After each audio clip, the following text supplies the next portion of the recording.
একটা সরকার ছিল, এই সরকারকে কিন্তু বিজেপি উল্টাতে পারছিল না। হ্যাঁ, সরকারের উপরে মানুষ ক্ষিপ্ত হয়েছিল, অন্যায় করছিল শেষের দিকে, কিন্তু তারপরে উল্টাতে বিজেপি পারছে না। কেন? বিজেপিকে তো মুসলমান চাই না। তাই কি করবি, এক কাজ কর, একটা ঘুমটা দেখিয়ে পাঠা। তো ঘুমটা দেখিয়ে পাঠিয়েছে, সরকার উল্টে গেছে। ইনার সঙ্গে সেটিং যতদিনের আছে, সেটিং এর পরে দেখবেন ইনিও টুক করে চলে গেছে, আর ওই বিজেপিকে ঢুকিয়ে দেবে। শুনছেন তো নাকি? তখন কি হবে? শুধু ঘুরছে ফিরছে একটা কথা বলছে, কি আমি যতদিন আছি বাংলায় ওয়াকফ লাগু হতে দেবো না। বলছো না? বলে না এই কথা বলছো তো নাকি? কিন্তু আমি আপনাদেরকে তথ্য দিয়ে কথা বলছি, অসুবিধা হবে না তো? হ্যাঁ, কি গো দেখেন, কোনো টেনশন করুন, চিন্তা ভাবনা করুন, বলবো না থাকবে। কারা কারা শুনতে চান একটু হাত তুলে দেখান।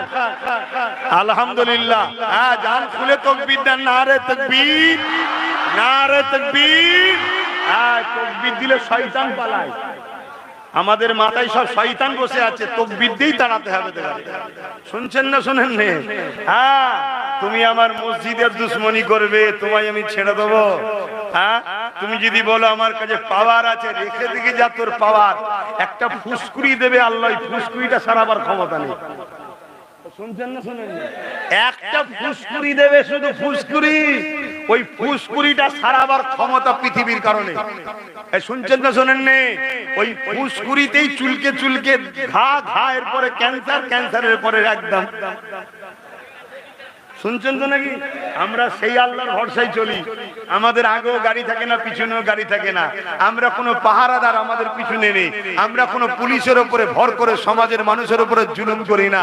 আমরা সমাজের মানুষকে ভালোবাসা দিয়ে বাঁচাবার জন্য জান কুরবান করতে এসেছি। আমরা কথা বুঝে আসছে? দুনিয়া বোম বন্দুকের সামনে মরণ দেখে মরণ, আর উম্মতে মুহাম্মাদি বোম বন্দুকের সামনে আল্লাহর জান্নাত দেখতে পায়। জোরে বলুন সুবহানাল্লাহ। দুনিয়া বন্দুকের সামনে মরণ দেখে, আর উম্মতে মুহাম্মাদি মরণকে গলায় লাগাতে চায়, কবরে কামলিওয়ালার সাথে দেখা করবে বলে। জোরে বলুন, আরো জোরে বলুন, নারে তাকবীর, নারে তাকবীর। হাত তুলে বলুন লাব্বাইক, লাব্বাইক, লাব্বাইক। তোর বেঈমান নেতার জায়গা বাঁচাবার জন্য মারপিট করছিস, খুনোখুনি করছিস।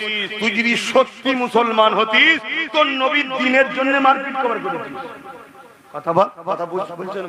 এখানে কিছু মুনাফিক মুসলমান সব জায়গায় আছে না নাই? গুন্ডা, হ্যাঁ গুন্ডা আছে না নাই? ওই গুন্ডাগুলো কতবার আল্লাহর নবীর দ্বীনের জন্য কথা বলেছে? আল্লাহ নবীর দ্বীনের জন্য কতবার লড়াই করেছে বলুন? অথচ এই মুনাফিক গাদ্দার মুসলমানগুলো দুনিয়ার বেঈমান কাফের অত্যাচারী নেতাদেরকে জায়গা করে দেবে বলে মারপিট করে, নিরীহ ছেলেদেরকে কেস দেয়, নিরীহ মুসলমানের ঘর ভাঙে, নিরীহ মুসলমানদের অত্যাচার করে। এই সময় থাকতে থাকতে শুধরে যা, নাই তোদের অবস্থায় মির্জাফরের মতো হবে, গাদ্দারির ফল। আর এটাও শুনে রাখেন, আমার সন্দেহ হচ্ছে এরা মুসলমানই নয়, সেজে আছে শুধু আমাদেরকে কন্ট্রোল করবে বলে। একটা যদি অমুসলিম আমাদেরকে মেরে ধরে কেড়ে কুড়ে লিত হয়ে আমরা ছেড়ে দিতাম, জোরে বলেন, তখন তো সবাই এক হয়ে যেতাম। ওই জন্য এক কাজ কর, অমুসলিম সেজে যাসনি, মুসলমান সেজে থাক, থেকে ওদের উপরে গুন্ডাগিরি কর, দেখবি তোর পক্ষেও কিছু মুসলমান পাবি। এসব নাটক চলছে। আজকে আমার খোদার ঘর ধ্বংস হয়ে যাবে, কবরস্থান ধ্বংস হয়ে যাবে। উনি বলল আমি তো বলেছি করতে দেবো না। আরে তুমি তো বলেছিলে 10,000 মাদ্রাসা দেবো, দিয়েছো? কোথাকারে? তুমি তো বলেছিলে আমি ক্ষমতায় এলে ওয়াকফকে উদ্ধার করে দেবো, দিয়েছো? মিথ্যাবাদ। তুমি তো বলেছিলে কি?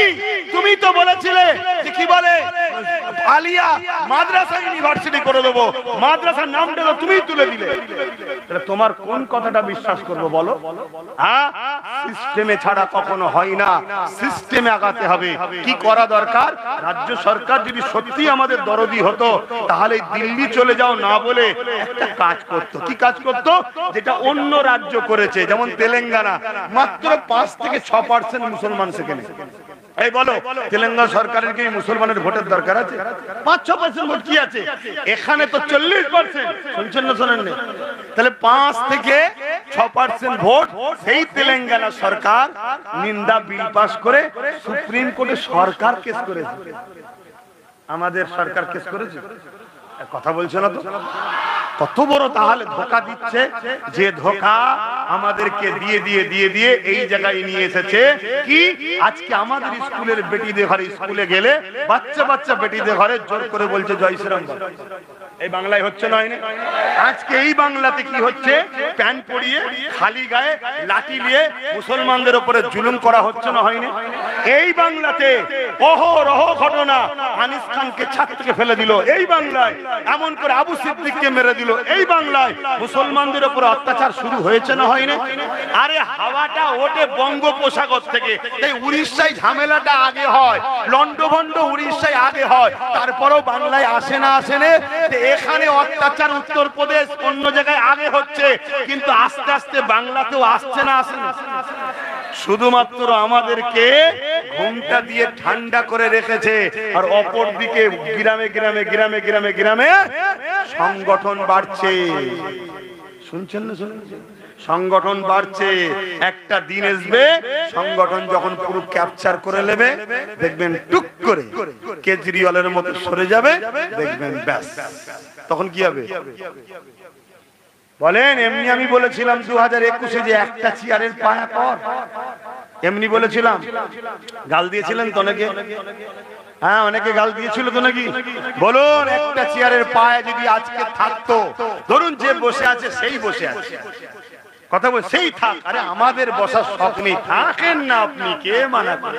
খুব শক্ত থাকেন, কিন্তু যদি একটা পায়া আমাদের হাতে থাকতো, তিনটে ওনার একটা আমাদের, তাহলে আজকে বসে দিল্লি চলে যাও বলতে পারতো? তাহলে আমরা কি বলতাম? ওঠে আমাদের পায়া আমরা খুলে নেবো। তার মানে কি 50, 60, 70টা। শুনছেন তো নাকি? তাহলে সরকার পড়তো না? পড়তো না? যতদিন না মুসলমান তোমরা রাজ ক্ষমতায় কম্পিটিশনে যাবে, তোমাদের আরো কুকুরের হবে, আরো খারাপ অবস্থা হবে। তোমরা আমার নবীর থেকে বেশি বাজাও। আমার নবী মক্কা থেকে মদিনায় গিয়ে কেন রাষ্ট্র কায়েম করেছিল? মুহাম্মদ রাসূলও দেখেছিলেন এই যে রাজ ক্ষমতার দরকার, তবে অন্য রাষ্ট্রের মানুষকে চিঠি দিলে সে চিঠির গুরুত্ব হবে।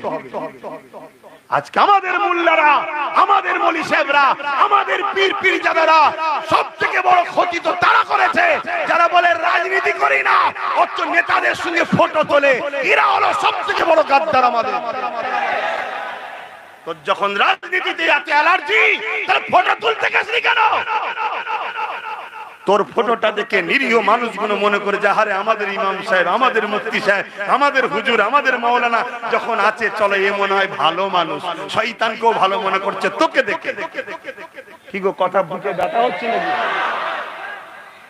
এইরাই